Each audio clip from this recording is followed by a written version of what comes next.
സംസ്ഥാനം വിട ചൊല്ലുകയാണ്. പ്രിയപ്പെട്ട MD അങ്ങ് മടങ്ങിവരവില്ലാത്ത യാത്രയ്ക്ക് ഒരുങ്ങുമ്പോൾ മലയാളികൾ ആ വിയോഗം എങ്ങനെ ഓർത്തെടുക്കുമെന്ന വളരെ പ്രധാനപ്പെട്ട സാഹചര്യത്തിലൂടെ കടന്നു പോവുകയാണ് സംസ്ഥാനം.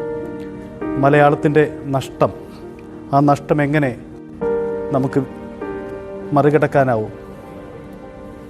എന്തായാലും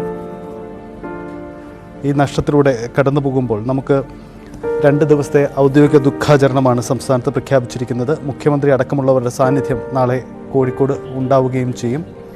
MD കഴിഞ്ഞ കുറേ ദിവസങ്ങളിലായി ആശുപത്രിയിലായിരുന്നു. അദ്ദേഹം ആരോഗ്യനിലയിൽ ഏറിയും കുറിഞ്ഞും ആരോഗ്യാവസ്ഥകളിൽ മാറ്റമുണ്ടായിരുന്നു. അപ്പോൾ വീട്ടിലും പിന്നീട് ആശുപത്രിയിലേക്ക് തിരികെയുമായിരുന്നു അദ്ദേഹത്തിൻ്റെ യാത്ര ഉണ്ടായിരുന്നത്. പിന്നീടാണ് അദ്ദേഹത്തെ ആശുപത്രിയിൽ പ്രവേശിപ്പിച്ച് അദ്ദേഹത്തിൻ്റെ ആരോഗ്യനില വളരെ മോശമാവുന്ന സാഹചര്യം ഉണ്ടായത്. അല്പസമയം മുമ്പാണ് MDയുടെ വിയോഗ വാർത്ത സ്ഥിരീകരിക്കുന്നത്.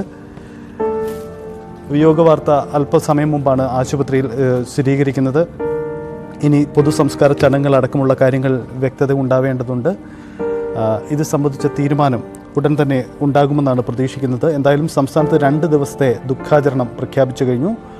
അതിനുശേഷം മറ്റു കാര്യങ്ങളിൽ തീരുമാനം ഉടൻ തന്നെ ഉണ്ടാകുമെന്നാണ് പ്രതീക്ഷിക്കുന്നത്.